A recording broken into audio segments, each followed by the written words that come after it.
July 26 తారీఖు reservation దినోత్సవంగా జరుపుకోవడం జరుగుతుంది. ఈరోజు యావత్ భారతదేశంలోని బహుజన ప్రజలు అందరికీ రిజర్వేషన్ దినోత్సవ శుభాకాంక్షలు. ఈరోజు జూలై 26 తారీఖు రిజర్వేషన్ డేగా జరుపుకోవడం ముఖ్య ఉద్దేశం ఏదైతే ఉన్నదో, సాహూజీ మహారాజ్ గారు కొల్లాపూర్ సంస్థానంలో ఆ రోజు ఈ దేశంలో బడుగు బలహీన వర్గాలైన శూద్ర వర్గంగా విద్యకు అదేవిధంగా దేనికైనా ఆస్తులకు దూరం చేసి అవిద్యాపరులను చేయడం వల్ల వీళ్ళకి విద్య లేదు. ఈ విద్య అందించడం ద్వారా వీళ్ళు అభివృద్ధి పథంలోకి రాగలుగుతారు.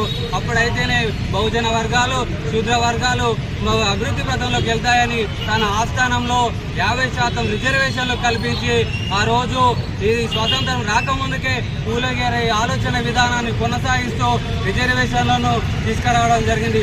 ఆ రోజు రిజర్వేషన్ల బీజం ఈరోజు భారత రాజ్యాంగంలో డాక్టర్ బాబాసాహెబ్ అంబేద్కర్ గారు ఈ దేశంలో ఉన్న ఎస్సీ ఎస్టీ